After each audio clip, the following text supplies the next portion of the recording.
It began on a rainy evening, the kind that makes the streets shimmer with reflections of streetlights and neon signs. I was walking home from a late shift at the diner, soaked through despite my umbrella, when I noticed a man standing under the flickering lamppost outside my apartment. Nothing about him seemed remarkable.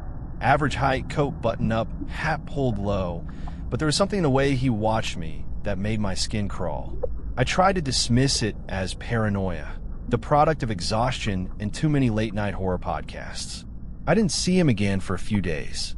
I told myself it was coincidence. But then, strange things started happening inside my apartment. I'd come home to find items slightly moved, my keys on the table, not in the bowl I always kept them, a book open on my nightstand that I hadn't touched. I figured maybe I was just tired, careless, or forgetting. But it wasn't just misplacement, it was precision. Everything seemed deliberately rearranged to catch my attention, to unsettle me in subtle ways. One night, I woke to a soft tapping at my window. I froze. The city was quiet. My apartment was on the 5th floor. No one should be able to reach it. I blinked and the sound stopped. I told myself it was rain dripping against the glass. But the next night, the tapping returned.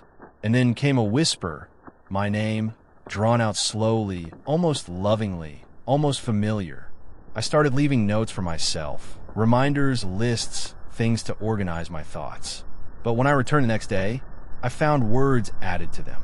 Words I had never written. Things I hadn't even thought aloud. Things no one could know. My heart pounded. My stomach twisted. I had to know who or what was doing this. I tried leaving the apartment, staying with friends, taking long walks, but the feeling followed me. Sometimes I'd find a message scrawled in the condensation on a coffee shop window. You lied about that, remember?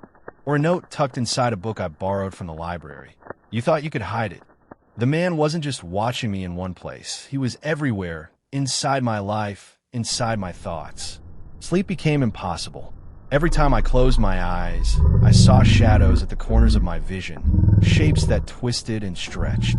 Sometimes, I'd see him standing silently in the doorway, just a silhouette, but unmistakably there. Sometimes, he wasn't a shadow at all. Sometimes, he looked perfectly normal, blending into crowds, watching, smiling faintly when I glanced at him. I tried reasoning, tried convincing myself I was losing it. But then, he started leaving things behind. Small items I recognized from my past. A ticket stub from a concert I'd lied about attending. A photograph I'd thought destroyed. A keychain from a friend I hadn't spoken to in years. Every object was a reminder of my secrets. Every object whispered that I could not escape him. I became obsessed, monitoring every corner of my apartment, placing cameras, recording audio, checking for footprints. But nothing captured him. No video, no audio, no signs. Yet I knew he was there. He didn't need to be seen. His presence was everywhere, palpable, twisting my reality. One night, I confronted him directly. I shouted into the dark apartment, demanding he show himself, demanding to know why he was doing this. And then, slowly, a single figure emerged from the shadows. Tall, thin, hat pulled low, coat buttoned neatly, eyes glinting unnaturally green. He didn't move quickly. He didn't need to. I could feel him studying every part of me, reading every thought, every fear. "You can't hide," he said, his voice low, calm, and chillingly certain. "I know everything. I always have." I tried to flee, but the apartment seemed to stretch impossibly, doors leading to rooms that didn't exist before, hallways twisting like a labyrinth. Every corner I turned, I found another reminder, a photo, a note, a whispered memory. My life was no longer my own. He had rewritten my reality. Days and nights blended. I lost track of time. My phone stopped working, my friends stopped calling. I was alone with him, though I never saw him constantly. He moved like a shadow, fleeting, elusive, appearing just when I wasn't prepared. He whispered secrets, laughed softly at my past missteps, made me relive moments I had long buried. I began to notice a pattern. The man didn't just know my secrets, he thrived on them. Every confession, every hidden truth, every shameful memory fed him, made him stronger, more present.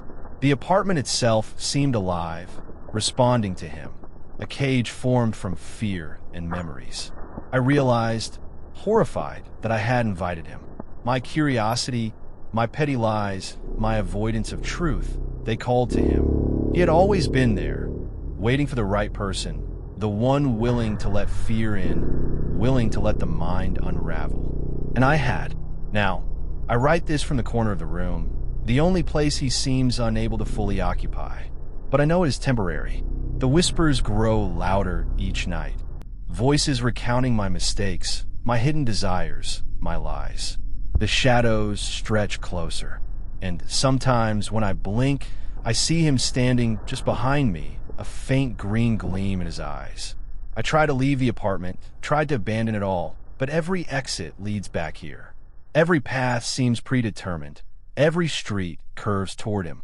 I think he has always been waiting, not just for me, but for everyone like me, people who think they can hide, who think their secrets are safe. He is patient. He is meticulous. He is eternal. I don't know if anyone will ever read this. I don't know if anyone would believe it.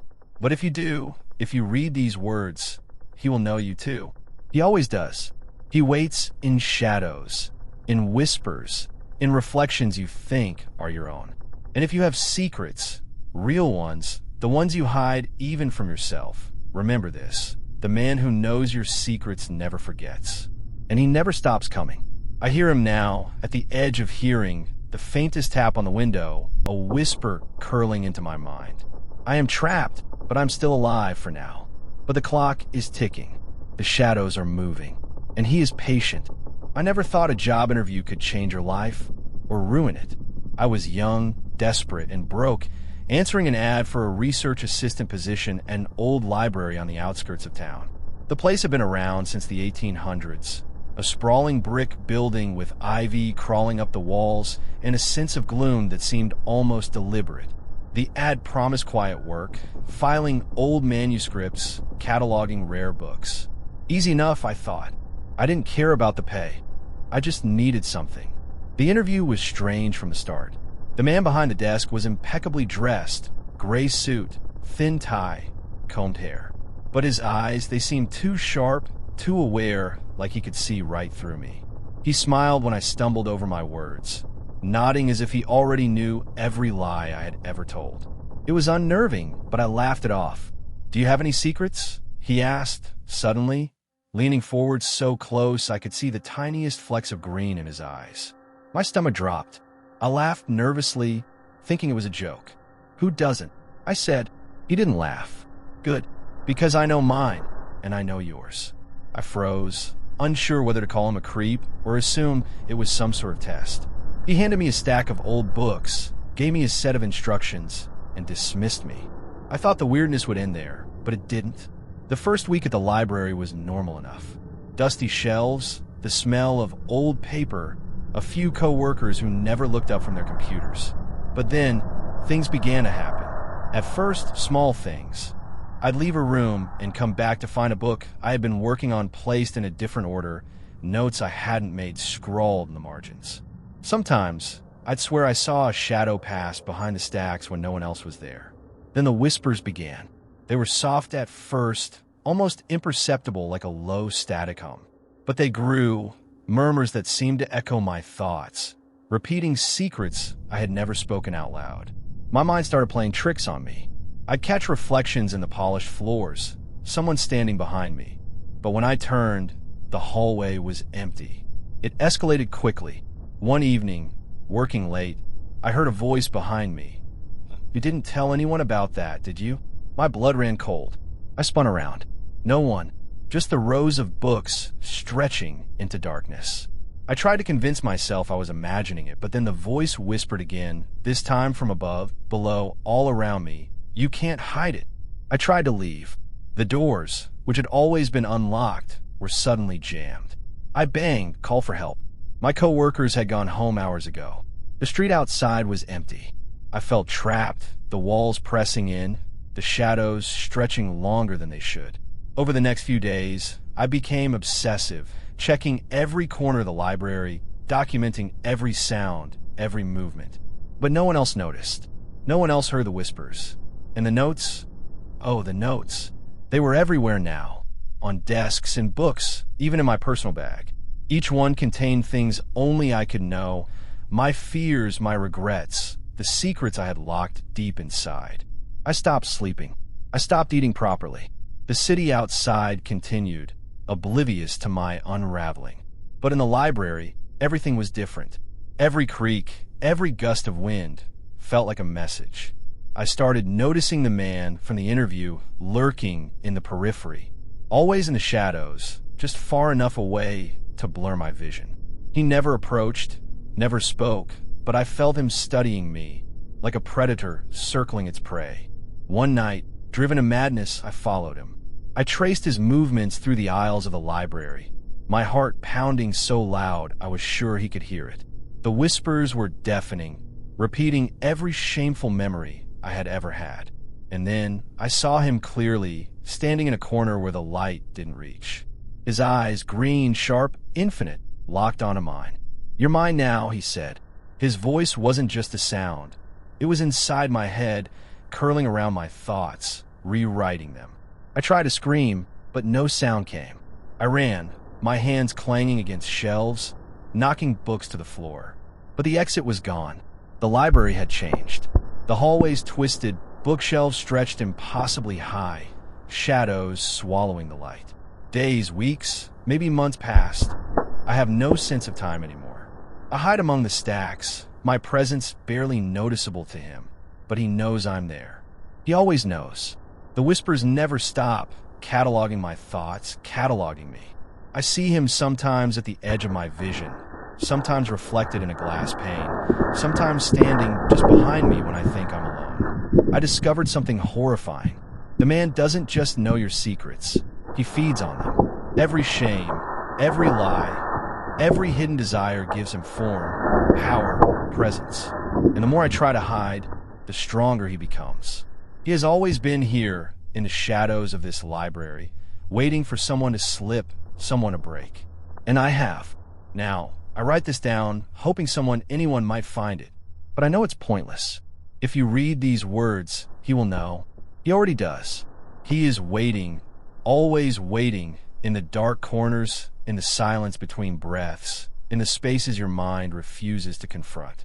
I can hear him now, whispering through the walls, crawling into the ceiling vents, shifting in the shadows.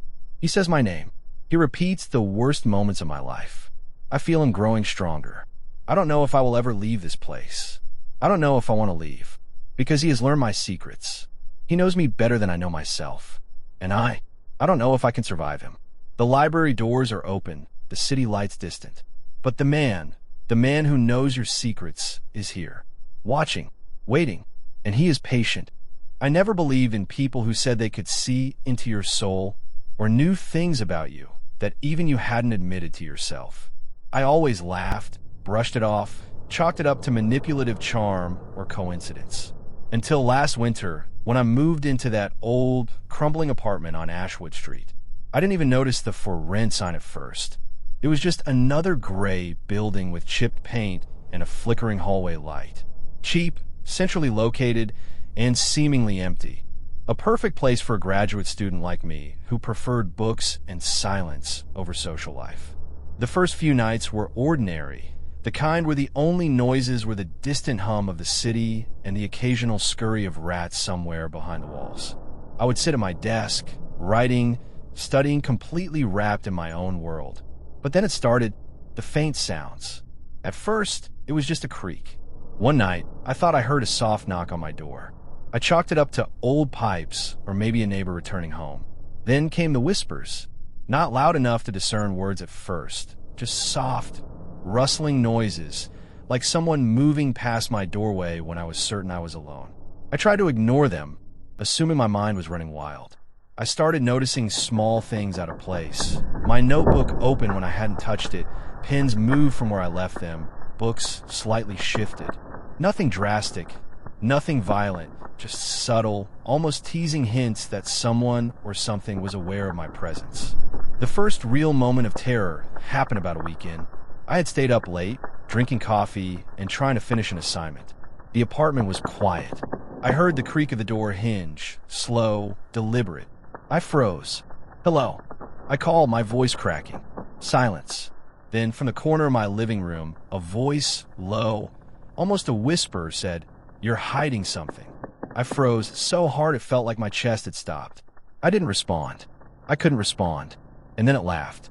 Not a normal laugh. A dry, hollow laugh that seemed to come from everywhere at once. I ran to the door, flung it open, looked down the hallway. Nothing. No one. Just the dim light flickering over the cracked walls. I thought I had imagined it. Maybe sleep deprivation, stress, whatever. But the following days proved me wrong. The apartment became a trap of little signs. Notes on my desk in handwriting that wasn't mine, phrases like "you can't hide" or "I know" scrawled on sticky notes I never touched. My reflection in the mirror seemed off. I glanced quickly and catch what looked like a shadow behind me. But every time I turned around, nothing was there. I started noticing patterns. The whispers weren't random. They were timed with moments of guilt, shame, things I tried to bury deep inside. I could be reading a textbook and hear my childhood friend's voice, recounting a lie I told them, or a neighbor's phrase from years ago, a secret I thought forgotten. Whoever, or whatever, was in that apartment didn't just see me. It knew me. Then came the knocks on the door at night. Not the casual creak of the building settling. Sharp, deliberate, like someone testing the locks, measuring my reaction. I stopped answering. I stopped sleeping in my room. I started sleeping on the couch, the lights on, my phone clutched in my hand. But the noises followed.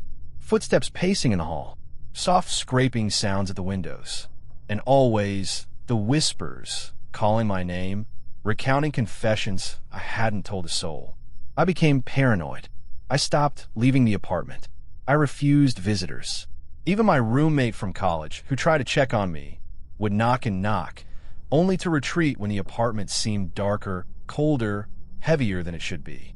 I began recording the nights, placing cameras and audio devices in every corner. But when I reviewed the footage, the rooms were empty. The voices weren't caught. Nothing moved. The cameras captured nothing, not even shadows. But I felt it. Always. Watching. Waiting. One night, exhausted and desperate, I confronted it. "What do you want from me?" I screamed, my voice echoing through the hollow apartment. And then a single clear whisper. "You." I couldn't sleep after that. Every sound was amplified. Every shadow seemed alive. I left my lights on constantly. I started leaving doors open, hoping it would leave me alone if it could see everything. I stopped eating properly. I stopped talking. My life shrank into a narrow hallway of fear. Each day, a replay of the last. Then the notes began to mention my past with more detail. Things I had hidden even from my closest friends. Childhood memories, sins I thought buried, moments of cowardice or selfishness. And one evening, I found a note simply stating, "I will meet you." I panicked. I called the police. They laughed at me. "Old building, drafts, stress," they said. But the police couldn't explain the next night. I awoke to see a man standing in my doorway. No features, just a silhouette, impossibly tall, his presence filling the small apartment. I froze. He didn't move. He didn't speak. But I knew he knew everything. I ran out of the apartment that night, never returning. I left my belongings, my furniture, my life behind. But I still hear him sometimes. In a whisper through the wind, in shadows moving in corners of empty streets, in random notes left at my door at home. Messages I don't remember receiving. I know now that it's not just an apartment. It's a place that chooses. And I was chosen. He knows my secrets. He has always known them. And he waits, waiting for the moments I think I am safe, alone, hidden. Because no matter where I go, no matter how far, the man who knows your secrets will find you. And sometimes late at night, I swear I hear him whispering my name right outside my window.